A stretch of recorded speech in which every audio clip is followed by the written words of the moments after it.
Welcome to the LSU NCBRT Preparedness Podcast. I'm your host, Ashley Markle.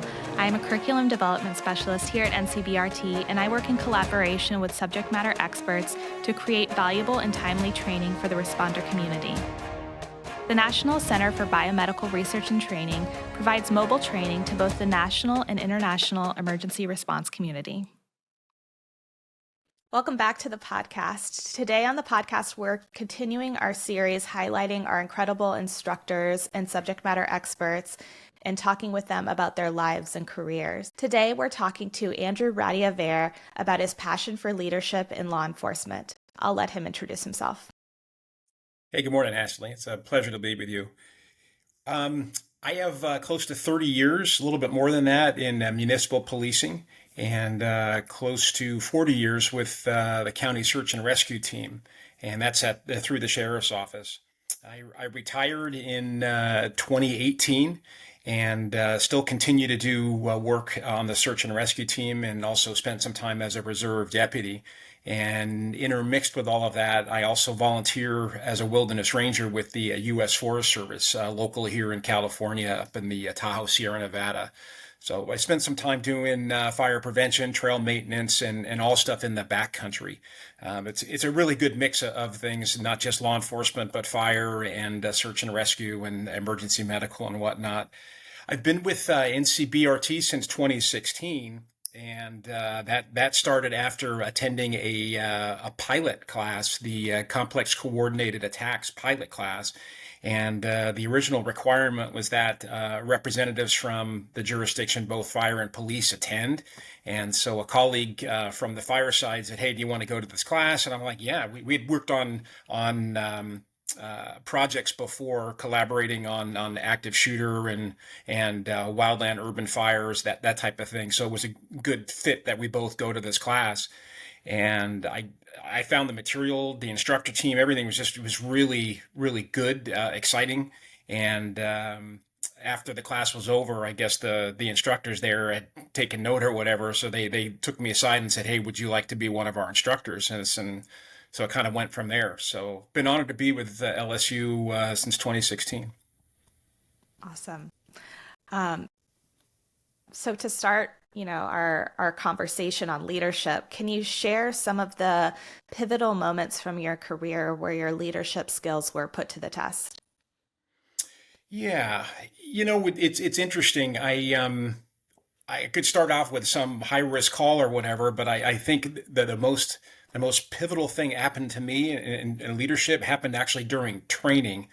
And our SWAT team was invited to participate in a Homeland Security exercise called Urban Shield. And I think NCBRT was a participant in that as well, doing evaluations and whatnot. Urban Shield was a Homeland Security exercise that went for 2.5 days. And during that time, there were some over 30 scenarios, all active shooter or hostage rescue based. Sometimes there were aircraft rescue. There may have been things on the water. I know in the first year we did it, there was a marijuana grow rescue scenario that we had to hike in 19 miles into the wilderness, navigating our way, do the mission and do the hostage rescue in the middle of nowhere, and then hike our way out. There was helicopters and mass casualties, and it was a continuous, once it started, it went for 2.5 days, very little rest on the inside. And, they say, I'm not quite sure who said it, but they say that under stress and when you're overwhelmed, you will drop to your most basic form of training, your basic line of training. And it's true, I think. And what I found during this time when we were stressed out physically and emotionally, and after all the tempo, we're about an hour 15 or 20, is that's exactly what happened. The crew were, all the grand plans we had to do all these fancy tactics and everything, all that went out the window. We just concentrated on what we knew, the basics, firearms, safety, tactics. And I think that the crew fell back to what they were taught in the academy, which is follow orders, follow your leader. do what the leader tells you to do. And I realized at that moment, Ashley, that that's an awesome responsibility because I'm under this pressure as well. And if I didn't have the skills as a leader, I'd be falling back to my basic level as well and letting the team down. We wouldn't have been as successful or failed altogether. And so from that time, I realized that leadership is just not, the degree or the certificate or the stripes on your shoulder, that there's a lot more, and basic level of training is not enough. You've got to step up because under stress, when the crew falls to their basic line of training, they're going to be looking to follow orders and looking to the leader. And if the leader's not prepared for that, then the mission fails. So that was pretty pivotal for me. And even today, it almost brings tears to my eyes that we named ourselves the Faithful. And I think it's because we had all went through this, even though it was training, this kind of rigorous, this scenario for multiple days, but we pulled together, and the crew followed me, and that's an honor I don't take lightly. And to this day, I still cherish that. Pivotal for me. Absolutely. And I think that, when we think of leadership, a lot of times we don't think about those like more soft skills of like the critical thinking and the working with other people and collaboration and things like that. So I think that's really cool. Agreed. 100% agree. Yeah. It's not just the certificate or the stripes or I went to the class, now I'm a leader. It's just the opposite. It's not that. And with that exercise, like, was there a selection of a leader, or did you just kind of like emerge as the leader? That's a good question. No, I was a sergeant, and although there were other sergeants on the team, I was a designated lead. So, Okay. and that's, yeah. So there was on paper, that was the assignment. But again, it came down to more influence and leading by example, I think. And even in the spin up, the training, all the things that we did on a marijuana plantation or hiked more than a couple miles. Yeah. So to get them to like hike, in the heat of the day or through the night, even during the training, took a bit of convincing, but we all pulled together and we did it. So. Yeah, I feel like I would sleep for a week after that. Yeah, 2 weeks. That's awesome. So can you elaborate a little bit more about your approach to preparing for these leadership responsibilities, especially in high stakes scenarios? Yeah, preparing. I think that's the key word right there, Ashley. And my thought has been to use time as an ally, as an advantage, as much as I can. Take the time to plan, to think out where you want to end up and how you want to get there and what you need to do in order to get there. And I think with all the situations I've been involved with, whether they've been large scale fires, earthquake response, the large protests and the First Amendment activities, the public order activities we've been involved with, mutual aid and whatnot, taking the time, even if it's just a couple of seconds to a minute or two before you actually have to get in there and just figure out what you want to do.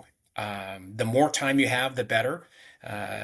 Taking hours or days or whatever time you can to quiet time to get yourself settled and map out what you want to do.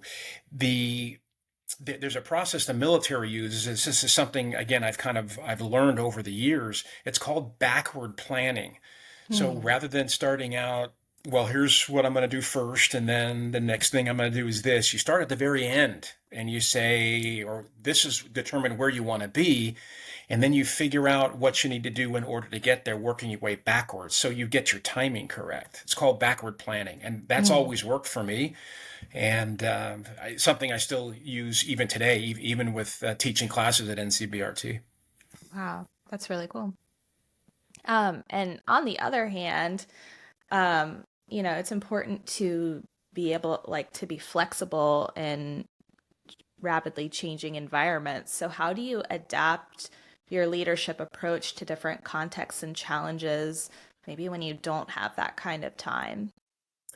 Yeah, that's again a really good point and a good question.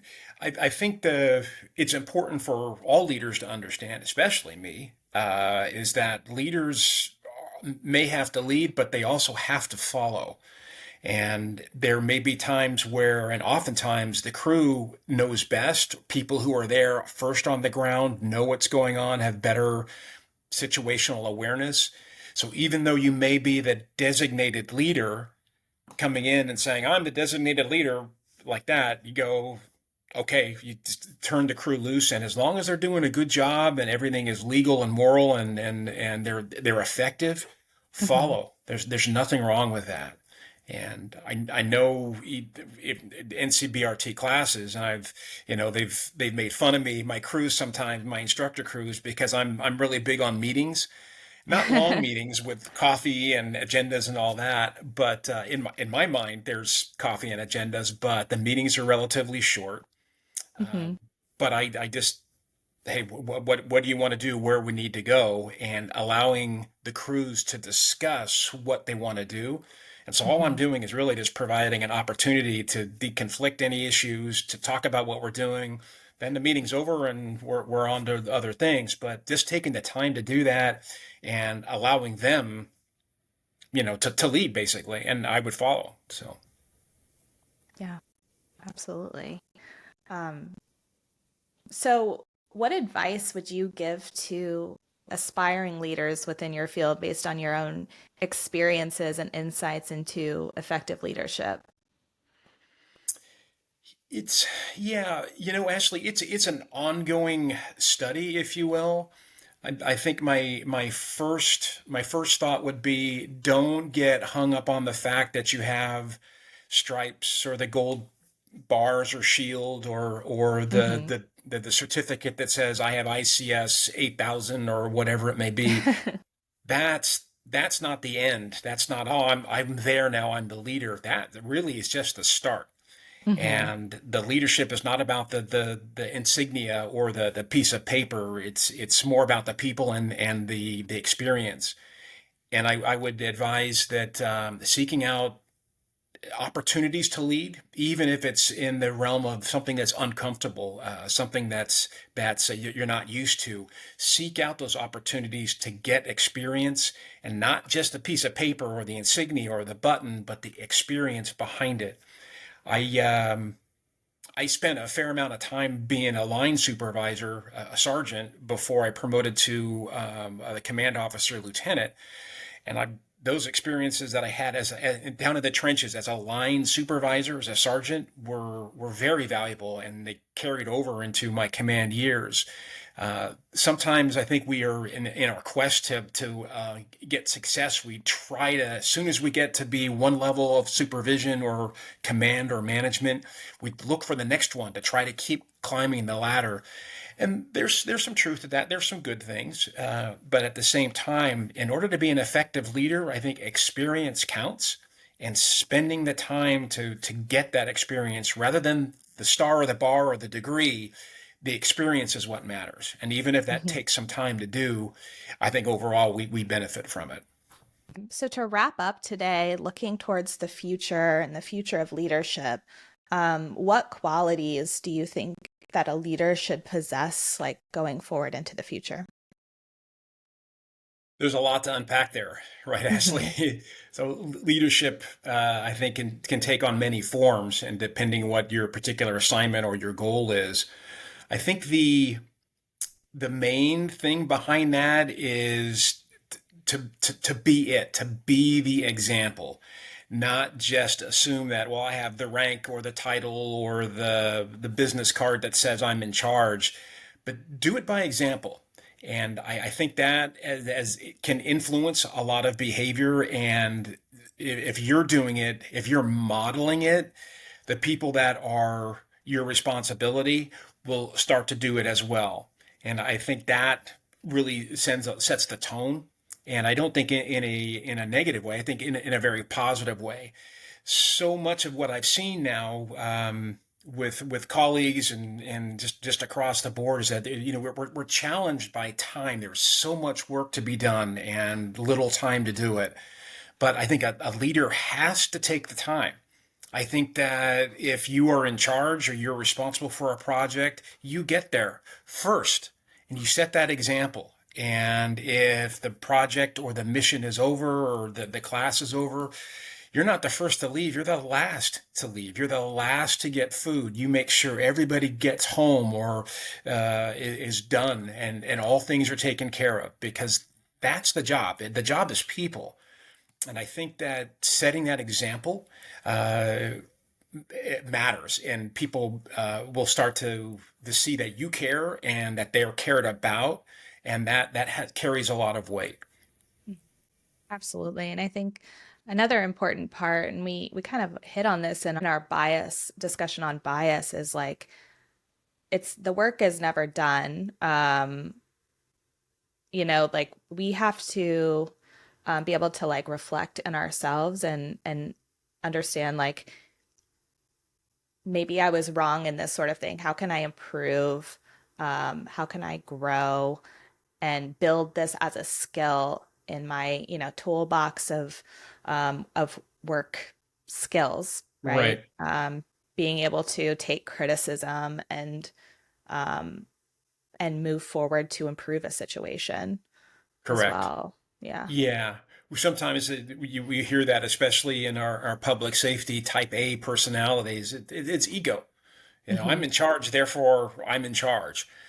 And listening, I think that the communications, in addition to following or setting the example, but being able to listen and communicate are all important traits, perhaps equally as important. So Absolutely. They're people skills. Mm-hmm. Yeah. Totally. Well, that's about all we have for today. Thank you so much to Andrew for joining us. Hopefully we will be having you back for a series or two later in this year. So thank you so much for joining us. I appreciate it, Ashley. Thanks so much. Thank you. If you have any questions or topic suggestions for future episodes, please send us an email at podcast@ncbrt.lsu.edu. Make sure you subscribe to the LSU NCBRT Preparedness Podcast wherever you listen to podcasts.